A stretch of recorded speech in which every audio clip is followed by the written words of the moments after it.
The Hunt for the Spy Who Lived Two Lives for 30 Years. On the evening of January 23, 1963, a British diplomat's wife in Beirut was expecting her husband home for dinner. He never arrived. What she found instead, on the table of their apartment, was a note in his own handwriting. It was warm, almost cheerful. It told her not to worry, sent love to the children, and gave no real explanation at all. By the time she read it, her husband was already gone. That morning, a Soviet cargo ship called the Dalmatova had left Beirut's port in such a hurry that crates of cargo were left scattered across the dock. Her husband was on it. His name was Kim Philby. For nearly 30 years, he had been one of the most trusted men in British intelligence. He had run counter-Soviet operations for MI6. He had liaised directly with the CIA. He had been considered, by some of his own colleagues, a future chief of the entire British Secret Intelligence Service. And for almost the entire time anyone had known him, he had also been a Soviet spy. Not a low-level informant. Not someone who slipped once under pressure. A committed, recruited agent of Soviet intelligence since 1934. Nearly a decade before Britain even fully trusted him with its secrets, and 3 decades before anyone caught him. This is the story of the hunt for Kim Philby, the man who lived 2 lives for 30 years, and very nearly got away with both of them. Chapter 1. The recruitment. Kim Philby was born in 1912 in British India, the son of a colonial civil servant. He was educated exactly the way the British establishment expected: Westminster School, then Trinity College, Cambridge. It was at Cambridge, in the early 1930s, surrounded by a generation disillusioned by the Depression and drawn toward radical politics, that Philby's path quietly diverged from what anyone around him assumed. In 1934, not long after graduating, Philby was approached and recruited by a Soviet intelligence operative working undercover in London. He agreed. From that point forward, Philby's entire adult life would run on 2 separate tracks. One visible to everyone who knew him, one visible only to Moscow. He spent the years that followed building a plausible, respectable cover. He worked as a journalist, covering the Spanish Civil War and later the German invasion of France. Then, in 1940, he did something that would define the next 2 decades of his life. He applied to Britain's Secret Intelligence Service, MI6, and was accepted.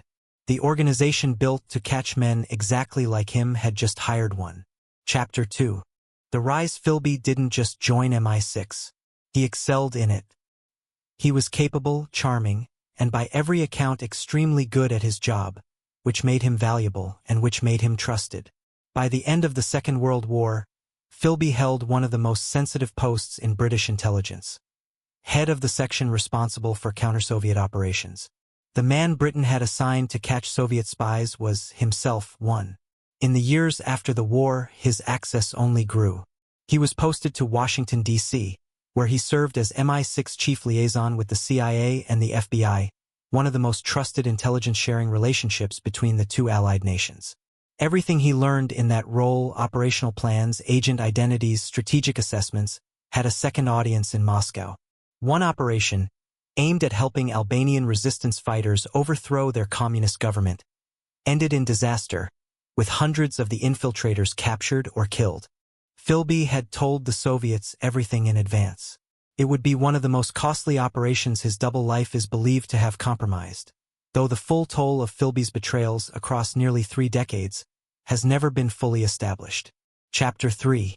The first suspicion. In 1951, the operation nearly unraveled, not because of Philby directly, but because of 2 of his closest associates. Guy Burgess and Donald MacLean, both fellow Cambridge-educated diplomats, came under suspicion of passing secrets to Moscow. Philby, using his own position, found a way to warn them. Both men fled to the Soviet Union just ahead of being questioned. Suspicion immediately turned toward a third figure who might have tipped them off. A third man inside British intelligence. Philby was interrogated.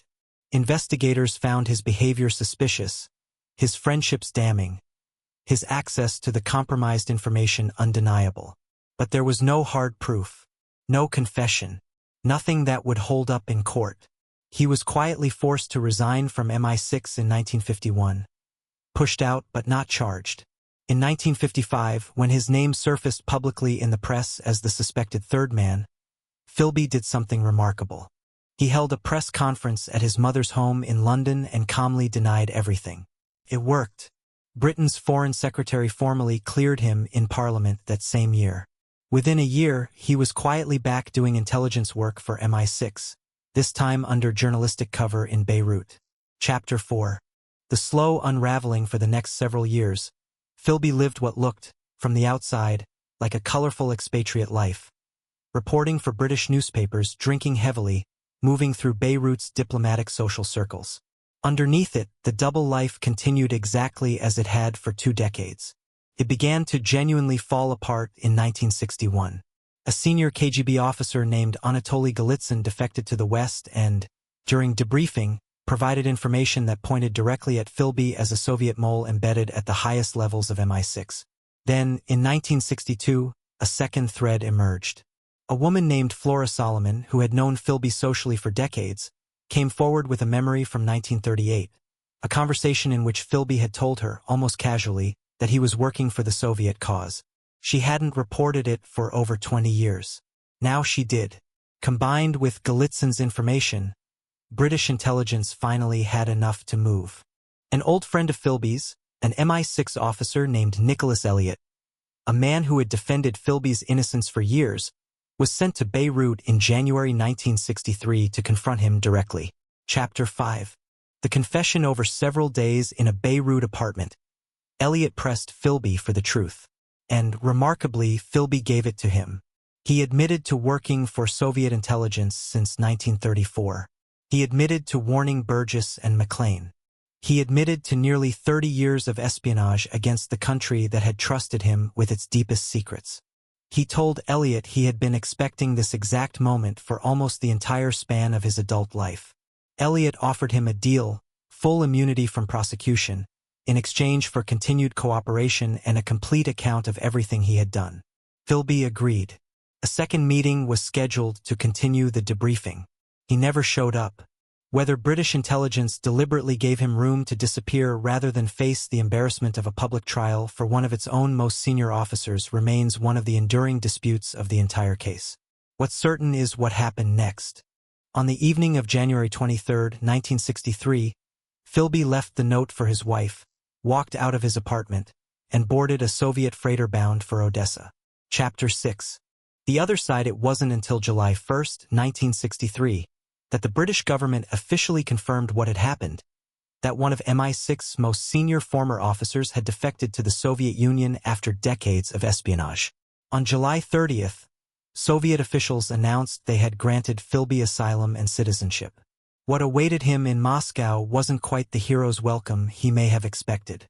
He discovered he wasn't actually a colonel in the KGB, despite believing for years that he held that rank. He was paid a modest Soviet salary. His family wasn't immediately permitted to join him. For years, he lived under close, quiet supervision, the Soviets uncertain whether the man who had betrayed one country so completely could ever be fully trusted by another. It would take roughly a decade before Philby was given even a limited advisory role training KGB officers. He married for a fourth time in 1971 to a Russian woman named Rufina Pukova, in what those close to him described as the most settled period of his life in Moscow. Over time, the Soviet Union did eventually honor him, decorations, a ceremonial title, and decades later, a memorial plaque unveiled at Russian intelligence headquarters, long after his death. Kim Philby died in Moscow on May 11, 1988, at the age of 76. He was given a state funeral. His image later appeared on a Soviet postage stamp. None of the men known as the Cambridge Five, Philby included, were ever prosecuted for what they had done. The scale of the damage he caused, across nearly 30 years inside the heart of British intelligence, has never been fully calculated. Historians still don't agree on exactly how many operations he compromised, or how many people ultimately died as a result. What is agreed on is simpler, and in some ways more unsettling. For almost 30 years, one of the most senior officers in British intelligence lived 2 complete, fully formed lives at once, trusted absolutely by one side, loyal completely to the other, and it took a defector's tip, a decades-old confession from an old friend, and sheer chance for either life to finally catch up with him. The hunt for Kim Philby didn't end in an arrest, a trial, or a verdict. It ended with a note on a dinner table, a ship already gone, and a question British intelligence has been quietly asking itself ever since.